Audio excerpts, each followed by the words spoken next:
Hello, greetings and salutations. This is number 42 fighter on our countdown, the Brooklyn fighter known as Kid Carter. Kid Carter debuted in the year 1897 at the very young age of 16. His career end was in 1913 at the age of 32, although his official first retirement was in 1904, in which he retired at 24 years old. Kid Carter only had one fight when he was 24 years old, and he was in a slide at this point in his career, and he pulled the plug at a very young man as he had just turned 24 years old. The biography for Kid Carter was a light heavyweight champion of the world. He won this title from the original title holder, Joe Choynski.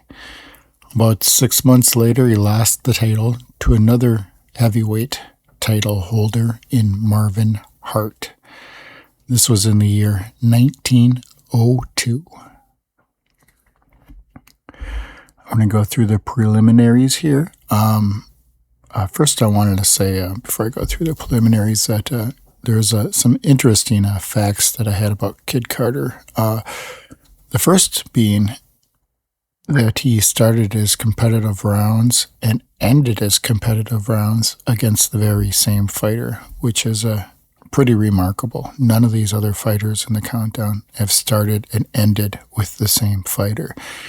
Kid Carter fought Philadelphia Jack O'Brien in the year 1897, and he ended with Jack O'Brien in the year 1904, which was a horrible beatdown that O'Brien gave to him and pretty much sent him on his way to retirement. Kid Carter also holds one of the most notable things that I've ever seen of any fighter in the entire list here of the Era 1. Every single fight that Kid Carter fought in, he was the younger man other than one match. So every match that he was partaking in, he had the advantage of youth.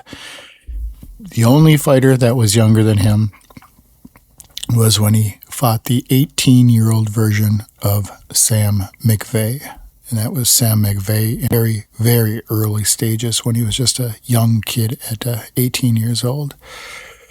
I don't think any other fighter that I'm going to run across is going to hold the age advantage in every single match. That's a pretty hard thing to pull off. And the fact that he retired when he just turned 24 years old, he only had one fight at 24, and he pulled the plug. And so no one even had a chance to get older than him because he retired at such an early age. So now when we go through the preliminaries here, fighting style, Kid Carter was a scrapper, not scientific fighter. He was a power and fast, very fast fighter, as he had a very fast pace that he set on a lot of these rounds. And Carter, unlike some of the other scrappers, did not really have too much trouble with training and durability because he constantly had his youth in his favor. So his durability would probably be about a 10. Very few fighters had a more of an ability to be able to clinch and get through a round after he got dropped than Carter. Carter was a master clincher, and he could do whatever it took to weasel his way out of the round. Competitive rounds fought. There's a staggering number here, 346 rounds. That's number one is the most competitive rounds through the entire list so far. Certainly going to be more rounds than some of the people ahead of him, I can tell you that. My score for him, 34, which is number one. 34 is indicative of how many competitive rounds he has. Obviously, he's got quite a bit there. And I determine my score. I have a video on how I determine it, but nonetheless, 34 is a pretty healthy number. Level ups. So this would be Kid Carter fighting somebody in the next bracket of a Class A fighter. Since he's a Class B fighter, he is 5, 8, and 3. As I stated, he fought Marvin Hart and Jack Root in the very same month. The fighters that were going to fight for the title, Carter was right there with him, just right behind him. So we're going to go through his level ups here. Gus Ruhlin, a pure heavyweight, 0, 1, and 1. Barbados Joe Walcott, 2 and 2. Jack Root, 0 and 2. Marvin Hart, 0, 2, and 1. Sam Mcvey, 0 and 1. Kid McCoy, 1 and 0. Joe Choynski, 2 and 0. Tommy Ryan, 0 and 1. So we can see by his level ups there, Carter is pretty amazing. So he pulled 2 wins out of Joe Walcott. He went undefeated against Kid McCoy and Joe Choynski, 3 and 0 between them. These are certainly good, in-shape Joe Choynski. McCoy was slightly out of his prime as he faded dramatically after the fake fight with Corbett, which just took place after that, but he was still pretty darn close to his prime. Next, we have Chief Nemesis. This Chief Nemesis, without any doubt, is the light heavyweight future champion, George Gardner. He fought 4 or 5 matches with him, quite a bit. Gardner doesn't count in the level ups because he's close enough to him in the rankings that it would not deem worthy of a level up. His greatest achievement, probably beating Kid McCoy, but certainly beating Joe Choynski would be one of his greatest achievements too, as he got himself the light heavyweight title. I guess if you don't know, the real light heavyweight title started far before George Gardner. It was Joe Choynski in the 1890s. He was the original light heavyweight title holder, according to the newspaper. Biggest misses, there's a couple people on here. We have Twin Sullivan. I would have liked to see him fight Twin Sullivan, one of the main competitors of the Billy Papke and the Stanley Ketchel, the next generation. Tommy Burns. Kid Carter was born in 1880. Tommy Burns, 1881. They could have certainly have fought, and that would have been a great match. I think Carter would have really taken it to Burns. Carter had some skill, so it would have been a good match. And finally, we have a young Peter Jackson, one of the black fighters that he just missed. Carter did not draw the colored line. He certainly fought many of the black fighters. He fought young Peter Jackson's compadre in George Cole, and he missed Larry Temple, and he missed young Peter Jackson. Next, we have simulation wins. We have quite a few wins here. He has a 13-round knockout win over mysterious Billy Smith, 15-round win over Denver Ed Smith. He beat Jim Flynn. He has 2 draws with young Peter Jackson. If you're wondering how they would be matched up, they're right down the gut, pretty even. He has a 15-round split decision win over Larry Temple. He has a win over Twin Sullivan. He has a win over Tommy Burns. 12-round KO win over Hank Griffin. a 15-round split decision win over George Godfrey, a 15-round win over James J. Corbett, and a 15-round win over Dan Creedon. Now, just because he's got wins against all these guys does not mean he ranks ahead of them, as Creedon and Carter went back and forth with their simulation. They were very evenly matched, as Creedon is the very next fighter after Kid Carter.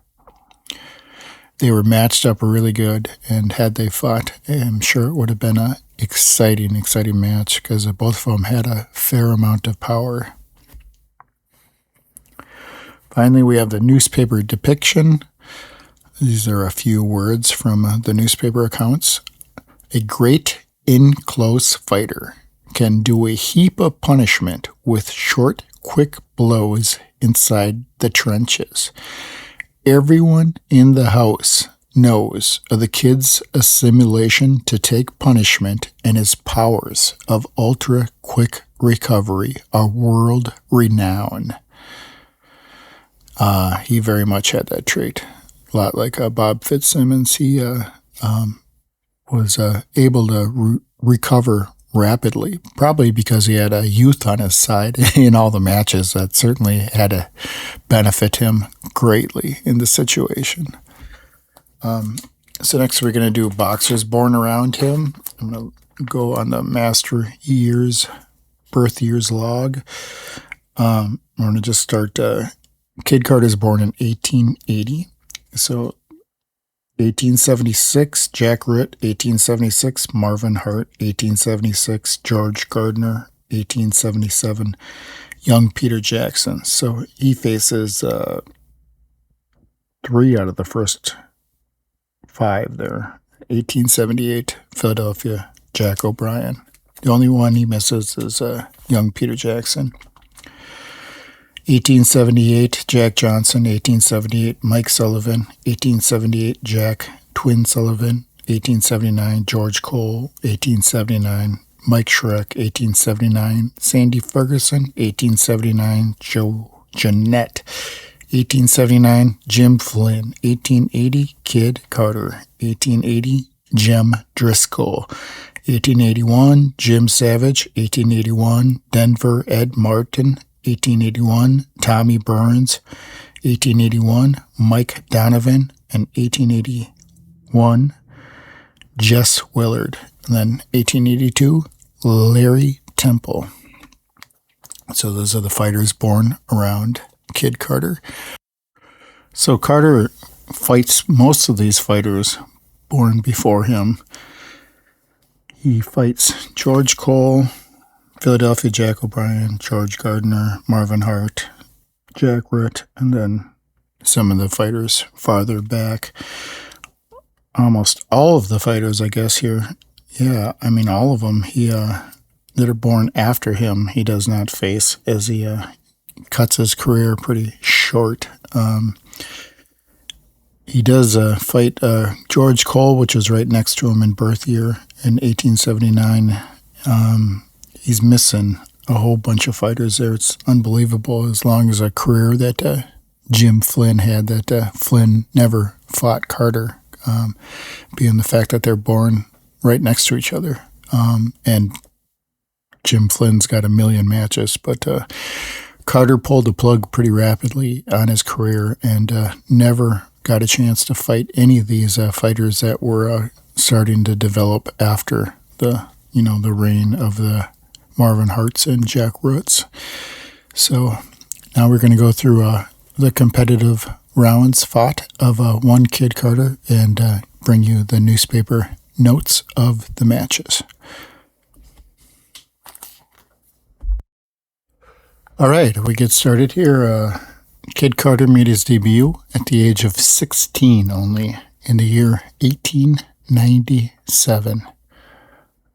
He was pretty relevant pretty quickly, as he got his first competitive rounds match the following year. This is November 1898. Age 18 years old, against 20-year-old Jack O'Brien. These are the notes. Kid Carter was awkward and hard to reach. Carter was a fill-in for a snowbound Owen Ziegler who could not make the match. Jack O'Brien brought first blood in round 1 as he sailed in and smashed Carter on the nose. Carter did some good work in rounds 1 and 2 and raised a lump on O'Brien's face. The 5th round, Carter delivered some staggering punches to Philadelphia Jack O'Brien, showing him his power. In the 7th, Carter was very tired in this round. In the 8th, Carter was quick and had O'Brien going. Both men had claret flowing from the nose. The 9th round, Carter was hitting into clinches and was warned by the referee. The 10th round, the Brooklyn boy started the 10th roughhousing it to his heart's content. The referee, unable to restrain his patience any further, disqualified Kid Carter for hitting in the clinches. The results of the match: 11th round, loss via DQ to Philadelphia Jack O'Brien. So Carter has one more match in the 1890s. At this very, very young age of Carter, Carter is substantially lower in weight than he was going to be later on, as he started as a ring career pretty much as a welterweight and worked himself up to a light heavyweight. So he's relatively light in these matches and doesn't quite have his power fully established yet, as he needs to develop a little bit. So this is December 1899, the following year. 19-year-old Kid Carter versus 26-year-old Matty Matthews. This is a little bit of a mismatch here, even though Carter is ranked far ahead of Matty Matthews. Matthews is a very scientific, smooth boxer against a extremely inexperienced 19-year-old boxer. So we'll see how well the match levels itself out with the difference in skill level. Matthews was all over his less experienced opponent in the opening rounds. As the bout went on, Matthews was becoming less and less effective than before. The Kid finished the match strong. The decision was hissed, as a draw would have been more popular, as the crowd manifested its disapproval vigorously at the referee's decision of a loss. The results of the match: 20-round loss to Matty Matthews. Matthews would never fight Kid Carter again. That could have perhaps been a draw, as indicated by the crowd's displeasure. Next, we have the very next month, January 1900, as Kid Carter is getting started right out of the gates in January of 1900. 19-year-old Kid Carter versus 21-year-old George Cole, the black fighter. Kid Carter started the fight with a complete bang, flooring George Cole 5 times in round 1. Through a series of mismatched rounds, Kid Carter finally gets himself a KO in round 10 as he completely steamrolls young George Cole.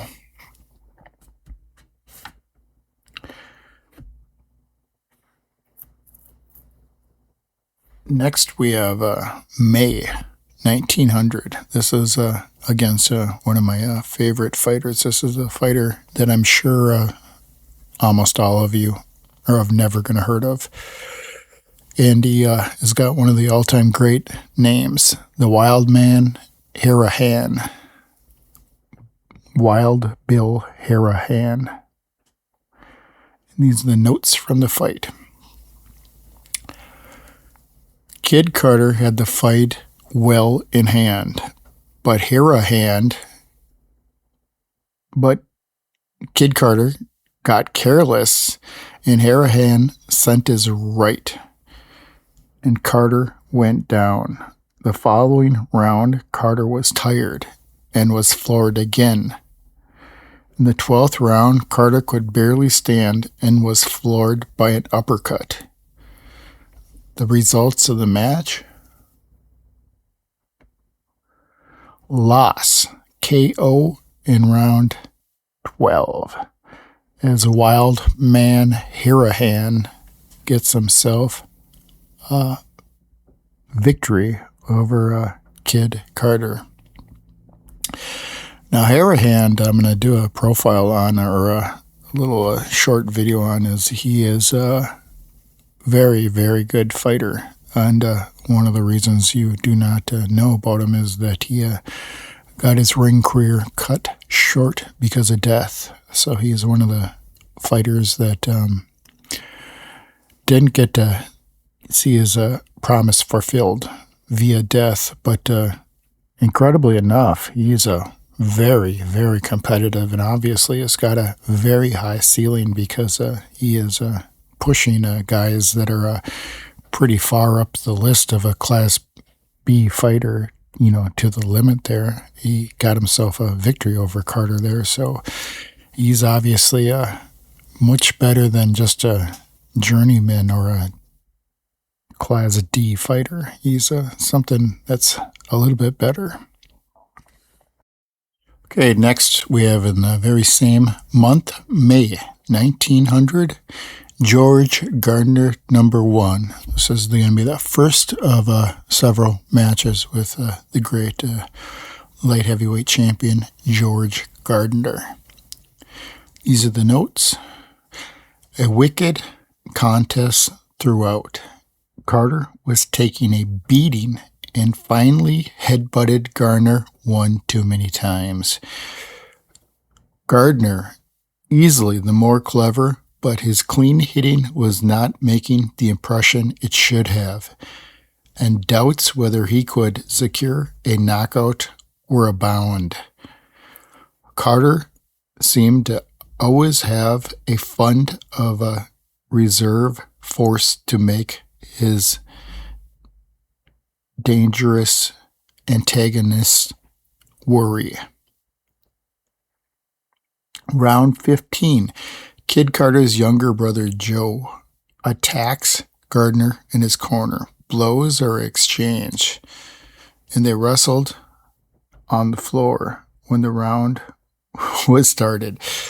Police enter, and Carter is charged with disorderly conduct.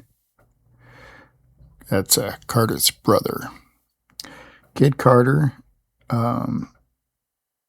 ran to the center of the ring and attempted to hit his brother. The referee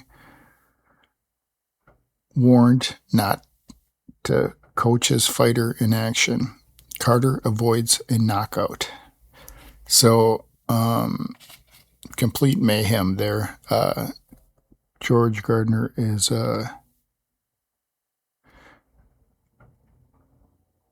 the referee warned not to coach his fighter while in action. So this is how the story went down. The George Gardner's corner was giving him advice, and the referee warned not to coach his fighter while in action. And this upset Kid Carter's brother, Joe, who attempts to charge George Gardner in his corner between rounds.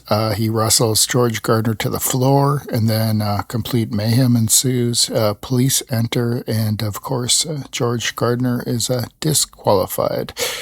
Results of the match: 19-round loss via DQ. And this really upset Kid, because he was 1 round away from getting a decision, or at least having a decision rendered, since he did not get the opportunity. Instead, took a loss via disqualification.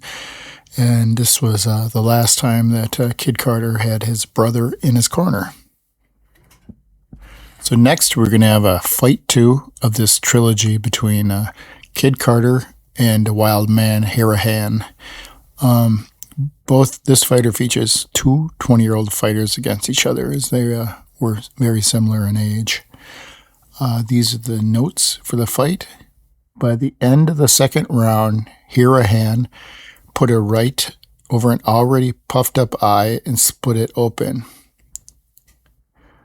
As the round went on, Kid Carter's bleeding became terrible. The men fought hard and fast for the next few rounds.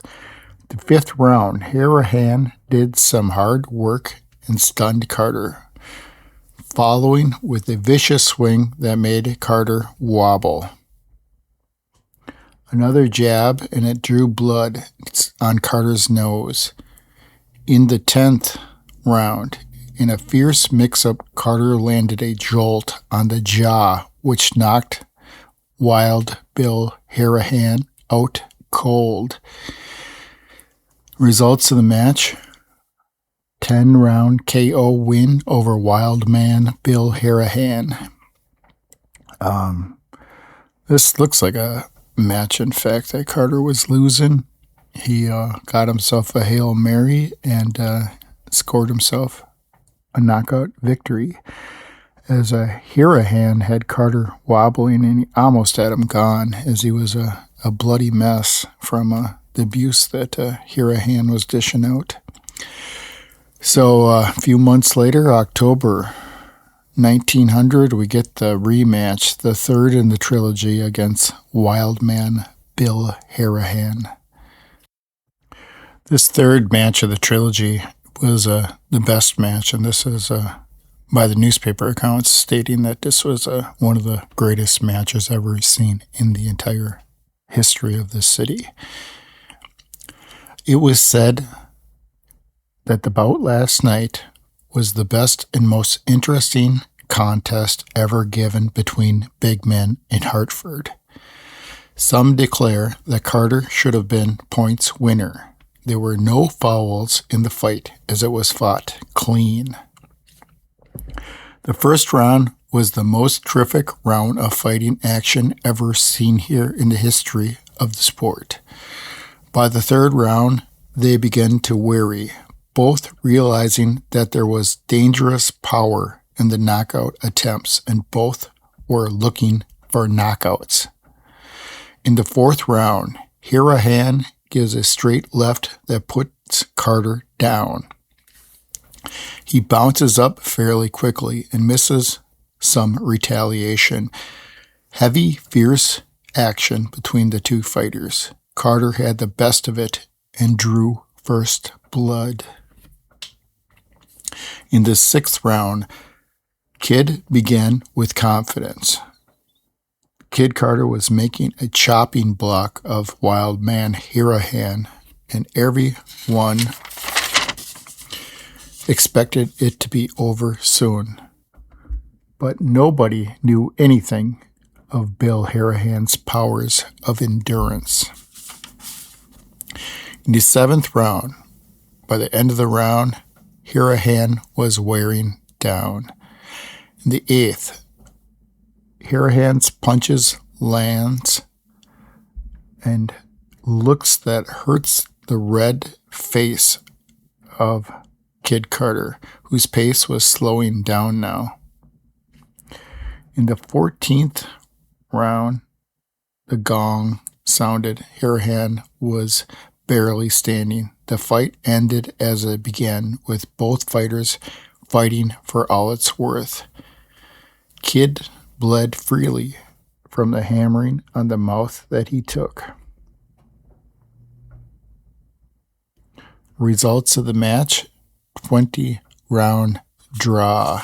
As you stated there in the beginning of it, the crowd was displeased with the decision, as they felt that Kid Carter had done enough to secure the victory. But the results of the match, 20-round draw against Wild Man Hanrahan. And he's not going to live too much longer after this match, as he has a very short ring career, just like Kid Carter himself.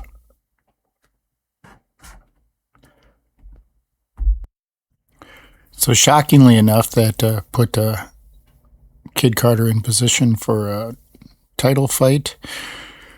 This happens the next month, November 1900. 10-year age difference. 20-year-old Kid Carter versus 30-year-old Tommy Ryan. Ryan had the best of the bout, with the exception of 2 intervals in round 1 and 2, where he was floored. Ryan was much too clever for Carter and blocked 3 out of every 5 blows sent to his body. Carter was fearfully beat around the head and body and was in a daze the last 3 rounds. Carter's weight was more, and he was more powerful. Carter was bleeding badly throughout the fight. In the 5th round, Carter was half unconscious at the round's end, and Carter was down in the last round, clinching severely to save himself as the fight ended. Results of the match: 6th round loss to Tommy Ryan. This is a match where Carter came out and floored Tommy Ryan. Twice he got him down with his power, and good old Tommy Ryan recuperated and handed out a fearful beating to one Kid Carter after he regained his senses. So next we have a few months later, in January of 1901, we get Kid Carter with the match with the much smaller Barbados Joe Walcott. And I'm going to take this time to show you an early photo of Carter, as he was pretty skinny. Right around this time, I think, is when he's starting to throw some weight on his frame here. And throughout the year of 1901, he's going to make a big impact on boxing, as he's starting to get some of his power developed into his arsenal. And we're going to witness a great match here between a level up for one Kid Carter against Joe Walcott. These are the notes. There was not any let up, and neither side had an advantage at the stoppage point. Carter's blows did not faze Walcott. Plenty of times Walcott's end looked near, as Carter had many moments, but Walcott always stormed back with a vengeance. In the 14th round, Carter got to him with his best punch and struck Walcott like a battering ram.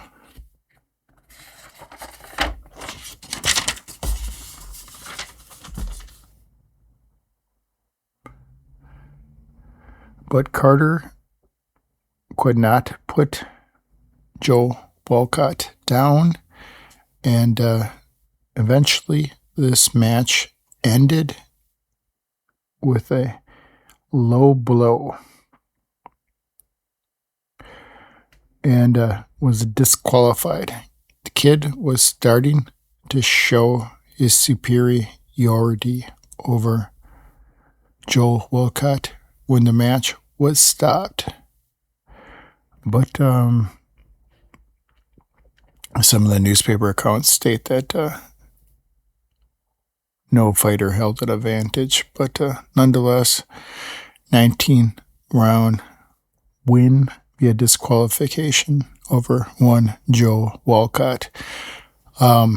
This is certainly showing you how good of a fighter that Carter is, that he's hanging 19 rounds with Walcott in his prime there. That's a pretty big accomplishment to get himself a victory over Joe Walcott, who the previous fighter to Kid Carter, Tommy Ryan, was absolutely avoiding Walcott and drawing the color line on him. And Kid Carter didn't care. He fought Tommy Ryan right into Joe Walcott, which are two absolute A fighters. So nothing was slowing Kid Carter down. Next, we have 20-year-old Kid Carter versus 26-year-old Jack Bonner. This should be a classic match, as we got two very good scrappers against each other. March 1901.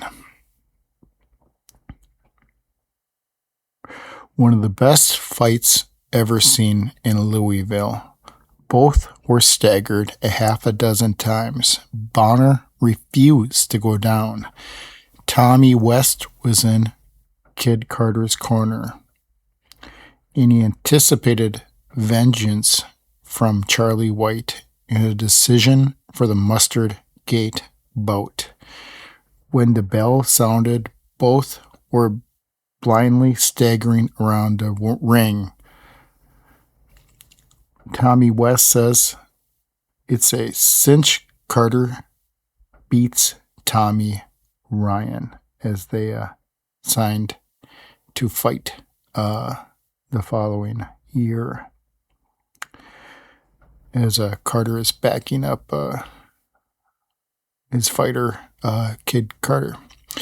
Carter had the best of the bout. He was the aggressor all the way throughout, and Carter landed 4 blows to every one of Jack Bonner's. Although Bonner's blows, although less frequent, had more steam on them. Results of the match: 20-round win for Kid Carter over Jack Bonner. Doesn't wait very long to get the rematch. May 1901, Jack Bonner, number 2. In the 5th round, Bonner's left eye was almost closed. Blood poured from a bad cut. In the 14th round, blows took its toll on Bonner, who was barely able to stand. Not a spot was seen on Carter, who weakened after round 16 as Jack Bonner managed to barely be able to stand up to the punishment.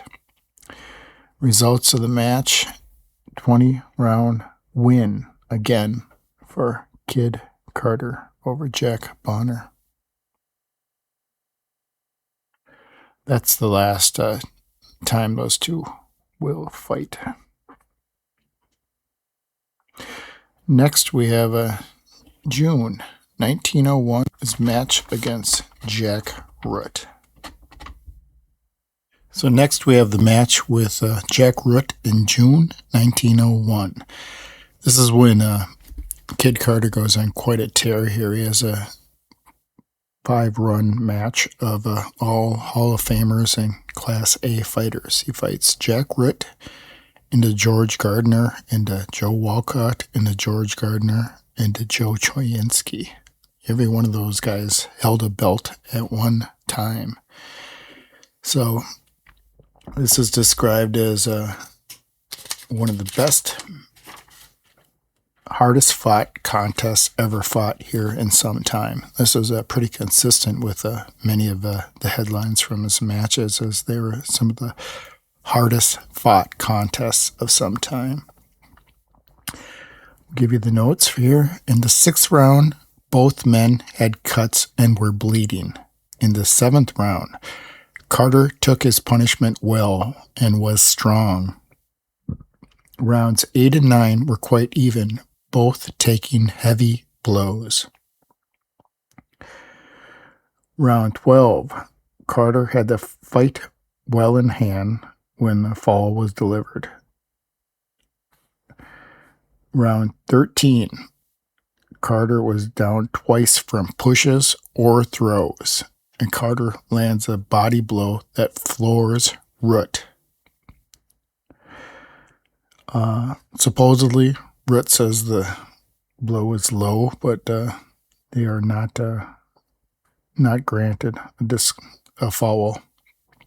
Carter was very tired at this point.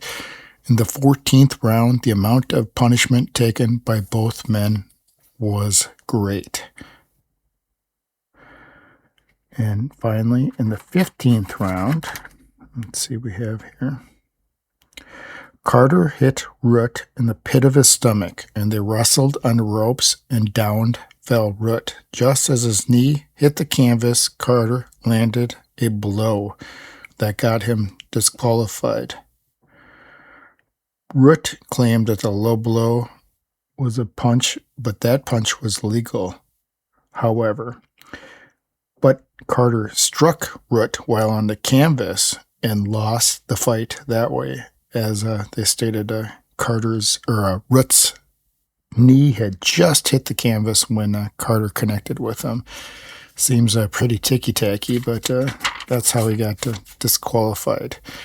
When the decision was given, Carter absolute in a rage, and he rushed at Root from across the ring. It was all his seconds could do to restrain him from attacking Jack Root.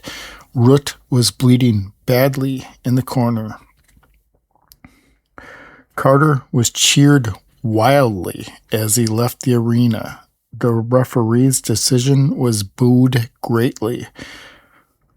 Jack Root went to the dressing room limping, but whether it was fainted or faked or not was impossible to tell. Kid Carter gave Jack Root the worst punishment of his ring career. They stated, though, Root would have likely won had the contest gone to a decision. Let's see, I have a little bit of scoring here that I tried to do here. Most of these are even. Carter took round 9. 10, 11, 12, 13, I have all for Root, as he was winning down the stretch when he was fouled. But it should be noted that he was bleeding severely. So anyway, the results of the match was a loss via DQ in the 15th round to Jack Root. Next, we have the following month, August 1901, George Gardner, the rematch. Kid Carter was the betting favorite. These are the notes.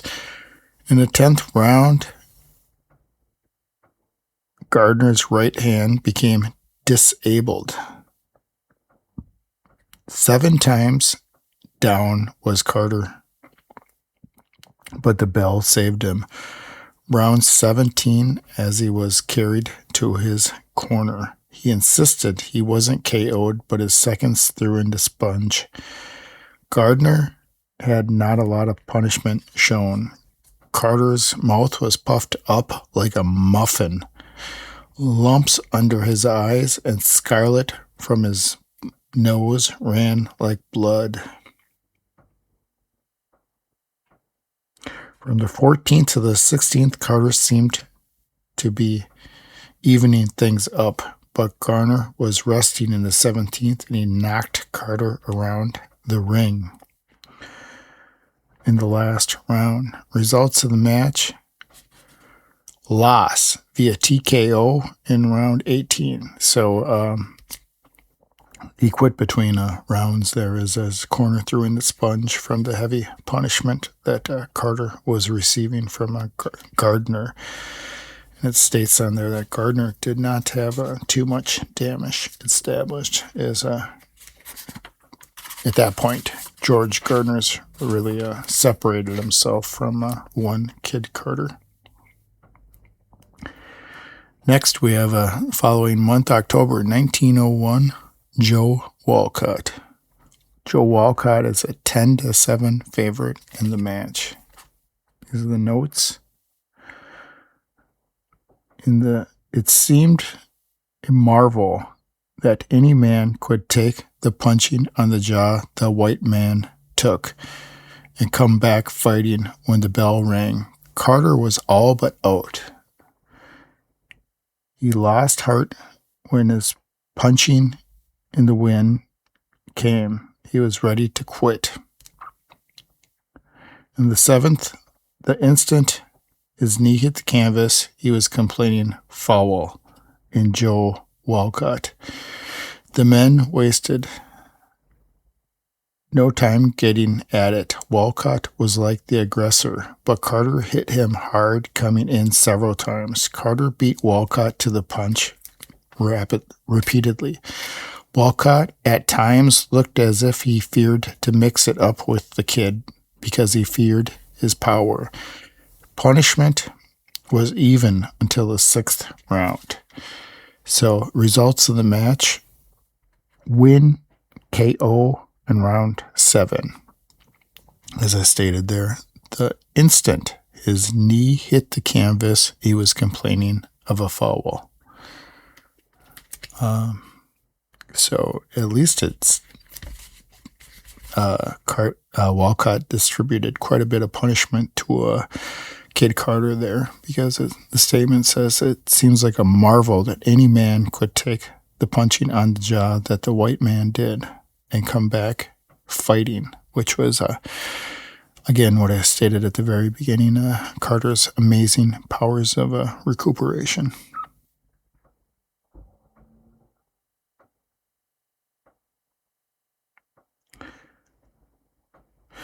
So a couple more notes here. In the 6th round, Walcott had Carter all but out.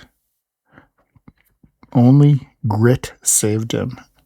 In the 7th and the last round, Carter came out fresh and went at Walcott with a flash. Carter chased Walcott around the ring, and the kid landed on the body, and Walcott sank to his knees. So, perfect indication of Kid Carter's recuperation abilities. So finally, he ends the year of 1901 in December against a rematch with George Gardner. Apparently, he likes punishment. 20-year-old Kid Carter versus 24-year-old George Gardner. These are the notes. Carter wasn't able to get past Gardner's clever blocking. Round 3, Carter's mouth was bleeding and his face was cut. In the 5th round, Carter was getting badly punished when Gardner sent him walking crooked to his corner. In the 6th round, Carter was down when the gong sounded, but he was able to survive. In the 7th round, Carter was down again as the gong sounded, and he was able to survive once again. The 8th round, Carter was gone. Referee was trying to separate them and actually made Carter fall when he separated them. He arose when Gardner smashed him and hit him again. He rose only to be floored for one more time. The results of the match: 8-round loss via KO. That's pretty incredible notes there. So they're stating that Kid Carter was so weak that when the referee separated the two fighters, he went down from the separation of the referee.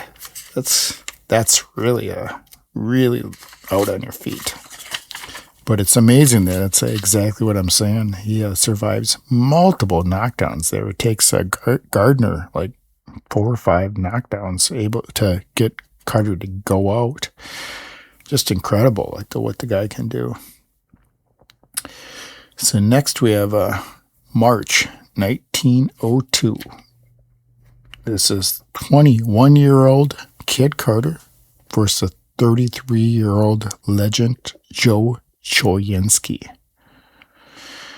This is Joe Choynski just 1 year after the Jack Johnson bout. So very, very much in his prime. It was complete fierce fighting from the start. Carter had taken a terrible beating. Carter landed body blows, and then a flash right, and down went Choynski.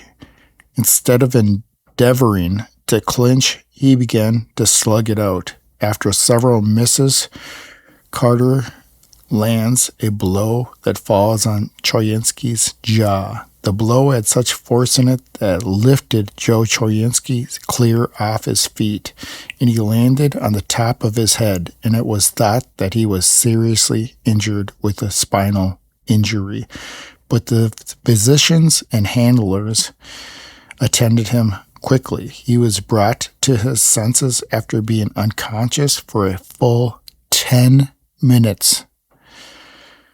So that sounds pretty quite dangerous, as Choynski got lifted clear off his feet by the punch and landed on the top of his head and crunched his spine. Just incredible.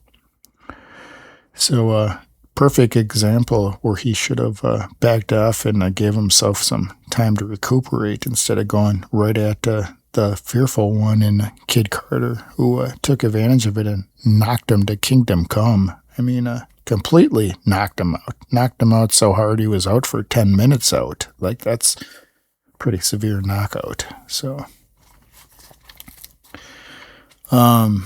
next we have March 1902, Jack Bonner, 20-round draw. I couldn't find any data on that, but that is in Boxing Rec. Next we have May 1902, 21-year-old Kid Carter versus 25-year-old Marvin Hart, as this is their first meeting against each other. Guess who the favorite was? 10-9 favorite was Kid Carter.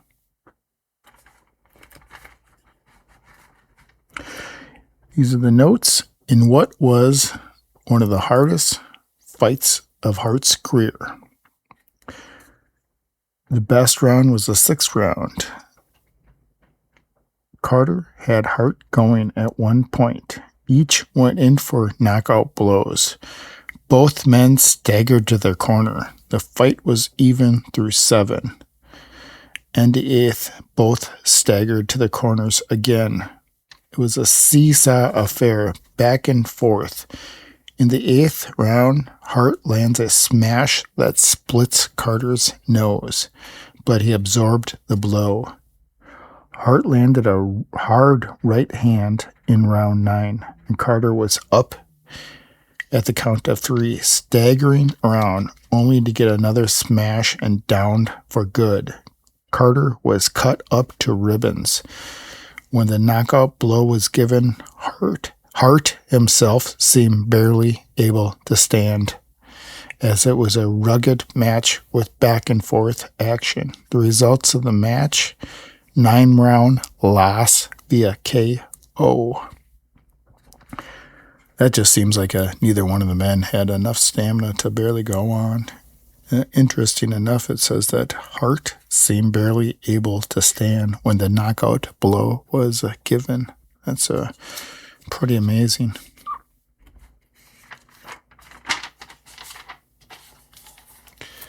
All right, next we got the super match here. So this match was wanting to happen for a long time. This is 21-year-old versus 29-year-old. And finally, we get the clash of the kids, what we've been waiting for since the beginning of his career. Kid Carter versus Kid McCoy. These are the notes from the match. From the first round was Kid Carter's, or Kid McCoy's. Sorry, I'm going to get them confused. The second round, McCoy was floored, but saved by the bell. The third round, McCoy was down 3 times and pulls a Kid Carter and avoids himself a knockout. In the 4th round, Carter recovers and almost puts out Kid Carter. In the 5th and 6th, McCoy stays away from Carter's right hand. At the end of the 2nd, Carter was bleeding and badly distressed and went at Kid Carter to make a rushing fight. McCoy took a fearful right-hander to the jaw in round 2. McCoy got the worst beating of his ring career and proved a wonderfully game man under fire. Nothing but sheer will had Kid McCoy lasting the distance. Only McCoy's splendid ring generalship that allowed him to stay the limit, as he had a seesaw affair with Kid Carter. The results of the match, 6-round win for Kid Carter on a level up. So just amazing there. So Carter beats Joe Walcott, then he beats Joe Choynski, then he beats Kid McCoy. Now he's fighting himself for the middleweight championship match that he signed the previous year. This was September 1902 against the middleweight champion Tommy Ryan, 22-year-old versus 32-year-old. What a match this is going to be here. Ryan's ring generalship, which enabled him to evade and not withstand the heavy onslaughts of his opponent. Ryan, he would sting and stab her at Carter until he was bleeding and bewildered. Betting men were happy because it was the first hard fight Ryan had boxed in quite a while. Again, Carter got up 3 times from knockdowns, but was finally KO'd in the 6th round by one Tommy Ryan. Now, there's a newspaper story that they printed later on, quite down the line, where Tommy Ryan is talking about this match, and he's stating that he learned how to block Kid Carter's left-hand body blows, I think it was.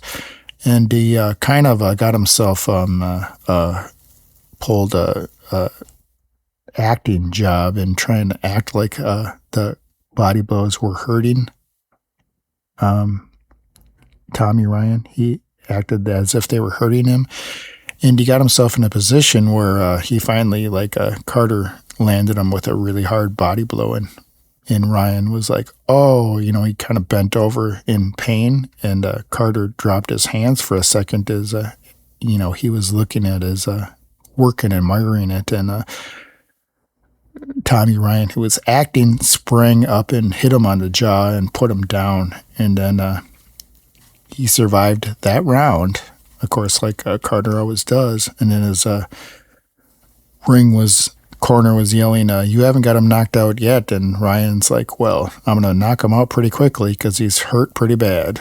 And as a result was he did get himself a KO pretty rapidly after that. But a little bit of an acting job there as his ring generalship proved to be dynamite as he tricked Kid Carter into letting down his guard momentarily. And that cost Kid Carter dramatically. So if his opponents weren't strong enough, next we get another champion, October 1902, the rematch with Marvin Hart.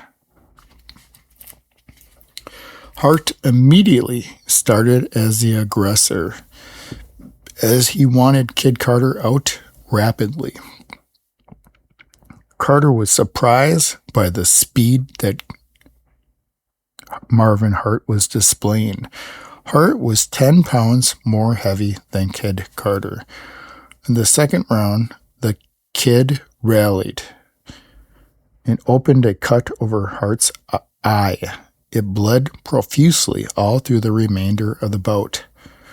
Hart came and hit Carter with a straight left in a fast mix-up. Carter reaches Hart's jaw twice, then to the stomach, then to the jaw, and down went Marvin Hart. Marvin Hart took 6 seconds to come on up. The 3rd round was packed with furious action as the ring spectators were going crazy. Hart kept playing at Carter's bad eye. Carter showed great recuperation powers to come back strong in the 4th round, but in the 5th he began to weaken. The going was fast and hard, and Hart had all the better of it. A 1-2 put a daze upon Carter, but he managed to stay the round as he usually does. Hart was clearly the victor and would have won the verdict had one been issued. So results of the match was, let's see what we have here. 6th round draw was the results of the match. I have this as a loss to Marvin Hart. I think he got the best of the match.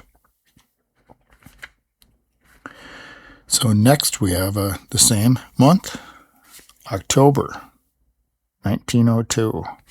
The next week, Jack Rutt, as I stated, he fought both of them in the same week, the same month. Well, it's not the same week, but the same month. These are the notes. In one of the fastest contests fought here in some time, Rutt was given the decision. Rutt took the aggressor from the start, intending to put his man out within rounds. Both the 3rd and the 4th were slightly in favor of Kid Carter. In the 5th, Rutt proceeded to rush things up again and chased his man throughout the ring. In the 6th round, the gong was all that saved Carter from getting knocked out. Jack Rutt, once again proves he's the best man at his weight class. So just one more comment from that match. The notes here state, this proves that Jack Rutt's left hand that he broke in the George Gardner fight is fully healed because he had enough power to knock Carter down several times.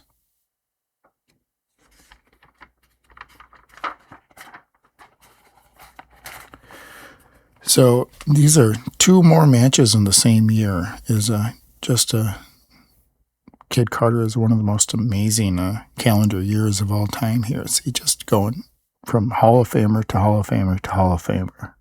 This is December 1902 against another Hall of Famer, Peter Maher. So he's fought Jack Rutt, Marvin Hart, Peter Maher, Joe Choynski, and Kid Carter, all in the same year, and George Gardner. I mean, just incredible. This guy is like just a buzzsaw. These are the notes. In one of the all-time greatest contests of old school versus new school, the new school wins. From the very tap, there was not an idle moment. The blows came thick and fast for both men. Carter landed a vicious punch at the end of the round, cutting his right eyebrow of Peter Maher, and blood began to flow. At the start of the second, both fighters were eager to meet and exchange blows. Maher landed a left and a right, and bringing the flow of claret from Carter's nose. With a vicious cross counter to the jaw, Maher dropped Kid Carter. When he got to his feet, there was a sharp rally. A smash sent Maher to the canvas. He took a full count of 9 and rises. He was a trifle wobbly, and the Kid sent him down again with a right hand on the jaw. When Maher got up to his feet the second time, he closed in on Carter. The Kid pushed him and sent in a terrific smash. Carter seemed overjoyed at his victory and rushed over to shake the opponent of his hands of his opponent, as Kid Carter had great respect for Peter Maher. So that's incredible exchange there. Both fighters going down in round 2. So Maher comes out, knocks down. Carter gets up, and of course the amazing powers of recovery, and boom, goes right after Maher, kind of like exactly what Choynski did to Kid Carter, except that at this time it's successful instead of Choynski was not successful. But Carter goes right after Maher and knocks him down 2 times after he gets knocked down. So 1 round, 3 knockdowns total. Just incredible action. Real classy move to go over there and shake his hand. So if that wasn't enough, we have one more fight in the calendar year here. December 1902, 22-year-old Kid Carter versus 25-year-old George Gardner. These are the notes. At the end, Kid Carter was very badly punished. Both men at times resorted to questionable ring tactics. Carter was continuously hanging on. Carter was very groggy the last round. Both men were covered with blood from cuts. Matters were almost even at the end of the 4 rounds, but George Gardner won the last 2 rounds. Results of the match, 6-round loss to one George Gardner, as Carter does not have any success at all against one George Gardner. Okay, so we're going to go a few months now. We have May 1903. None other than the great Sam Mcvey.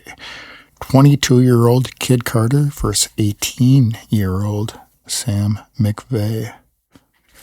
This is Mcvey in his amateur phase, because he does quit boxing for a relatively short period after he quits when he's 18 and then comes back. But this is the very initial stage of Sam Mcvey when he was an amateur. The bout was a lively one. Mcvey dished out multiple knockdowns, and Carter took his punishment like a man. Results of the match, 11-round loss via KO, as Mcvey just had far too much power for one Kid Carter. Some of the notes I have here is this is May 1903, and this is where Carter should have taken on the Dixie Kid. These are both active fighters right here at that time frame, and would have been nice if we could have substituted Dixie Kid in place of Sam Mcvey, as that would have been a great match. Mcvey is just too big and too powerful for a light heavyweight such as Carter.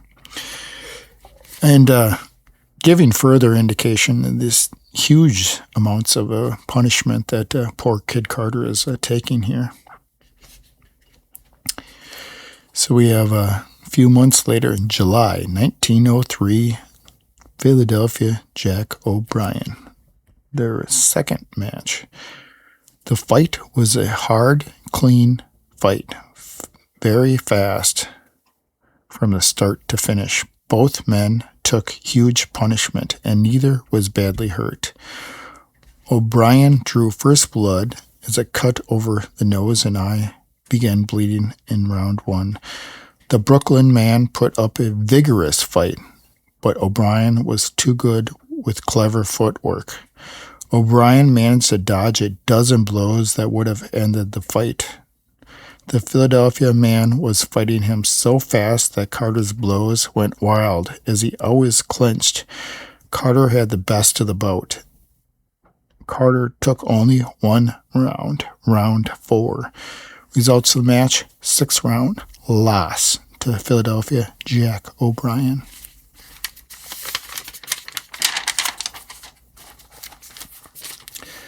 So now we have the September 1903, the first fight with Gus Ruhlin. This is where his manager really should have had his head examined, as he's just sticking Kid Carter against these big, powerful heavyweights that are not only big, tough heavyweights, but top-of-the-line heavyweights and in their prime heavyweights. He goes from fighting Sam Mcvey to fighting Gus Ruhlin, and the amount of punishment the guy's taken is just astronomical here. These are the notes. While Ruhlin may have had the shade the better of the bout, Carter was very tired at the end of the bout and deserved a draw with Gus Ruhlin. From the opening bell, the spectators were yelling from gong to gong as one of the most fastest and furious fights they had seen in some time. Up to the fifth, Carter was every bit as good as Ruhlin. Near round's end, Ruhlin landed a right hand onto ribs, and Carter went down in agony. Carter got up and managed to clinch until the bell sounded. Carter is definitely one of the great clinchers of all time, as he managed to avoid so many knockouts here. Carter was very tired the last round, but fought gamely and was almost as fresh as Gus Ruhlin. Ruhlin's height seemed to put him at a disadvantage for the uppercuts that Kid Carter was landing on him. It was a lively contest, and Ruhlin's height and weight would have won it in a few more rounds had the fight been longer. The results of the match, 6-round draw with Gus Ruhlin. So that's pretty incredible that a light heavyweight is getting a draw with a top heavyweight, giving away 30-plus pounds in the match. Next, we have the rematch, September 29th, 1903, the same month, Gus Ruhlin, number 2. Twice, Carter was on the verge of getting knocked out, but Carter's courage and capacity for punishment saved him until the final bell. One punch lifted Carter clear off his feet and drew blood. Ruhlin smashed Carter on the jaw and staggered him.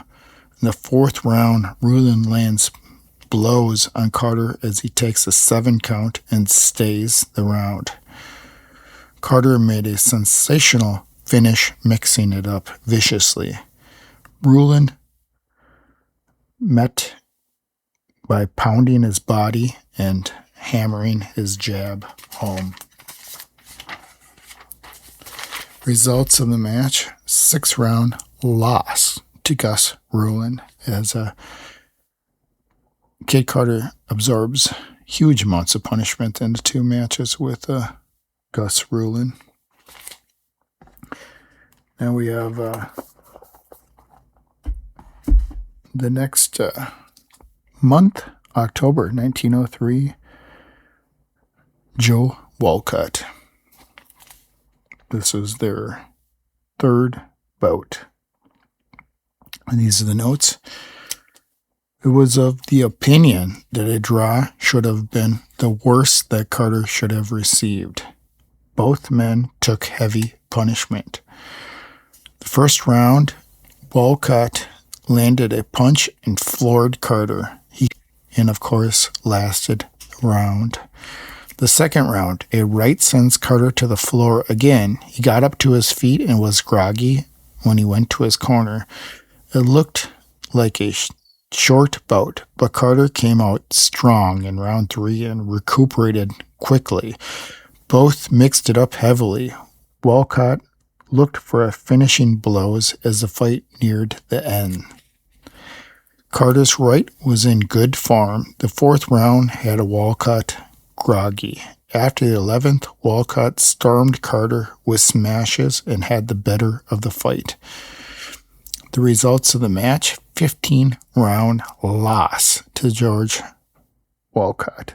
They say a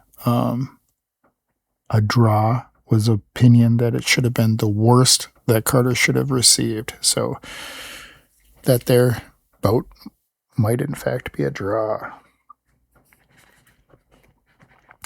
Next, we have the rematch the following month, November 1903, Joe Walcott, number 4. These are the notes. Walcott made an Kid Carter made an almost superhuman effort in the last round to win decisively when he drove Walcott around the ring, smashing him. Walcott pursued the same tactics, working both hands to the body and occasionally driving his right over the head, and met all of Carter's blows like a bull. Like rushes with stiff left jabs or hard jolts to the body, Walcott was in much better shape than the previous bout. The lead that Walcott had gotten was too much for Carter to overcome with his last round's effort. So the results of the match, 15-round loss to Walcott. It's pretty darn cool there. So that's the last round the two are ever going to fight, and it ends with Kid Carter chasing Walcott around the ring in the last round. Carter made an almost superhuman effort in the last round to win decisively as he drove Walcott around the ring, smashing him. Just incredible, the work of the great Kid Carter.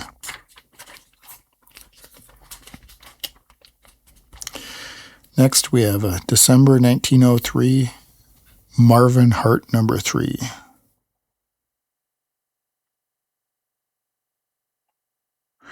This is almost a calendar year after their previous fight. These are the notes. The first 2 rounds of fighting was slow. In the third, Hart floored Kid Carter, but he got up and clinched. From the 3rd to the 9th, both fought savagely. Hart having the better of the battle. Carter was knocked down several times, but Hart's blows seemed to lack force. In the 9th, Hart landed a big overhand right, making a big cut as Kid Carter was bleeding. Hart was dazed, but managed to save himself during round 9. In the 14th round was savage. Carter landing a big blow reopened Marvin Hart's cut over his eye. Hart landed a wicked shot on Carter's nose, and Carter was groggy and finally knocked down, but the gong rang before he could be counted out. That's the 14th round.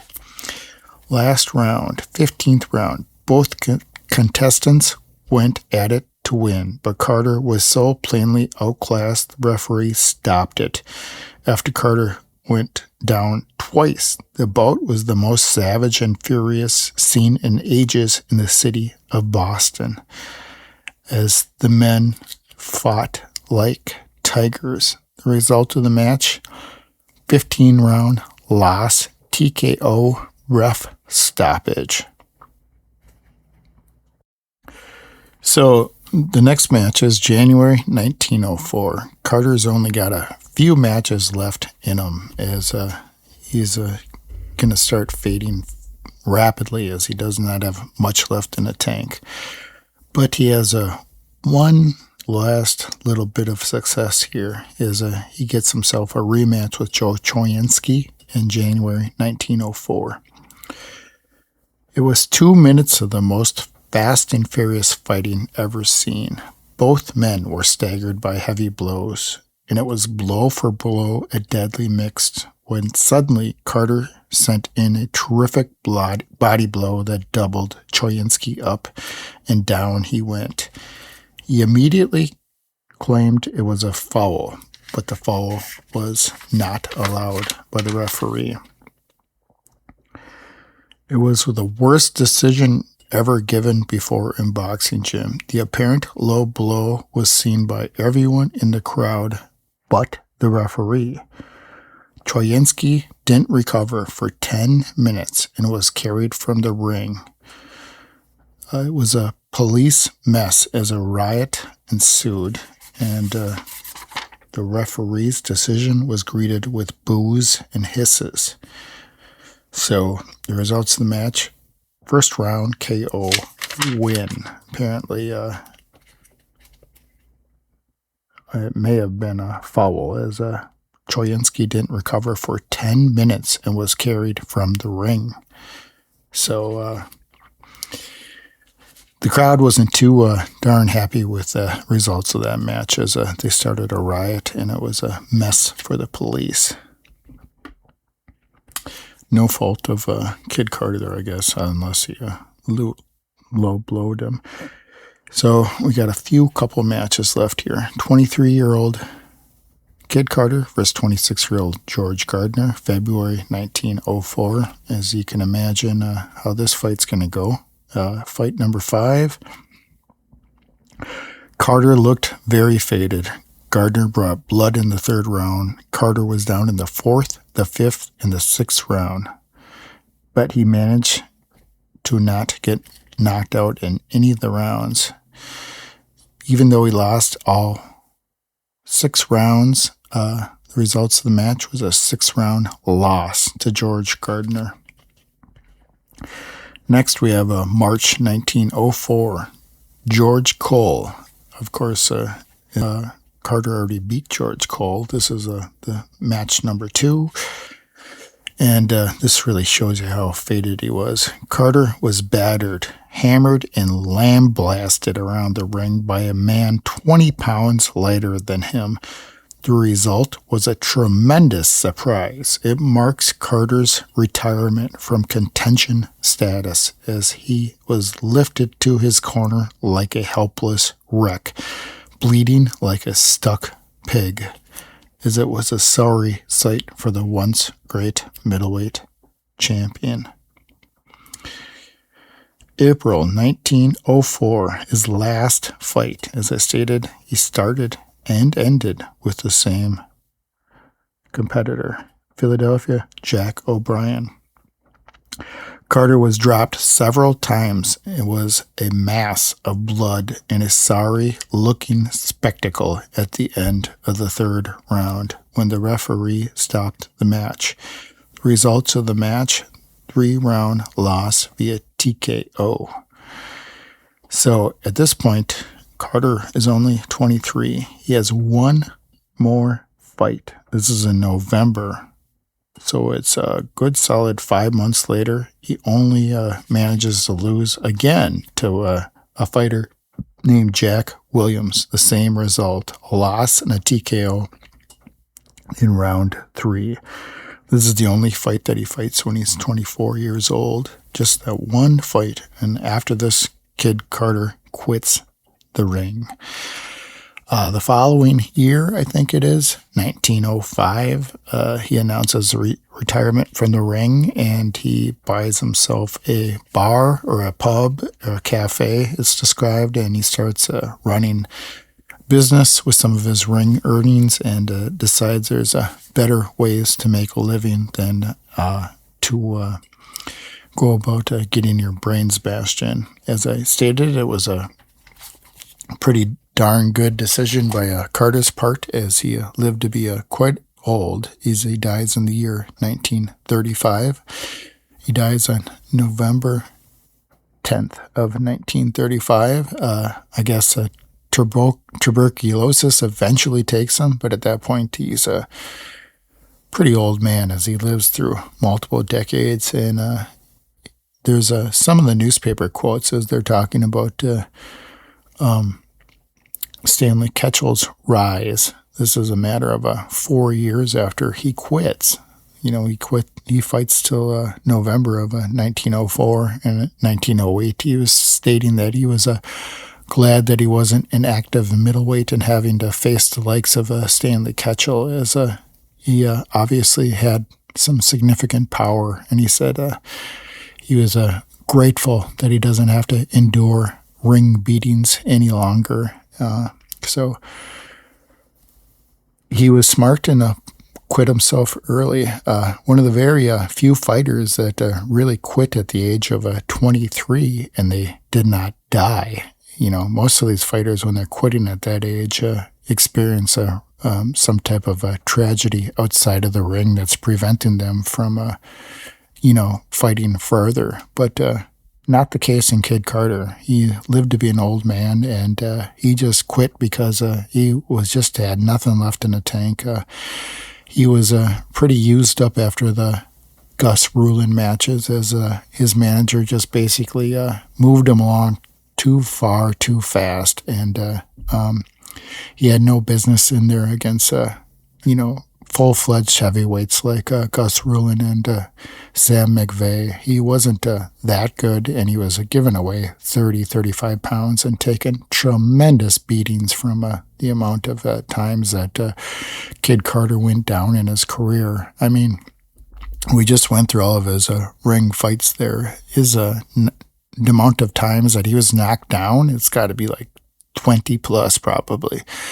So he absorbed astronomical amounts of punishment, and it's probably a good thing that he quit when he did, because it was a smart decision in the long run. So that is the boxing profile for the Brooklyn man, Kid Carter, one of the all-time greats, as he faced himself against just enormous amounts of Hall of Famers, one after another. And thanks for listening. This is the Historical Boxing Society podcast, and over and out. Have a good day. I just wanted to give you one last note here. I was not able to find Kid Carter's birth date. I mean, I know when he's born. He's born in 1880, but I don't know his birth date. If you happen to know it, leave it in the comments. For these fighters that I cannot find their birth date, their birthday, I'm just going to do 1/1/1880 is his birth date. So if you happen to know it, leave it in the comments. Thanks.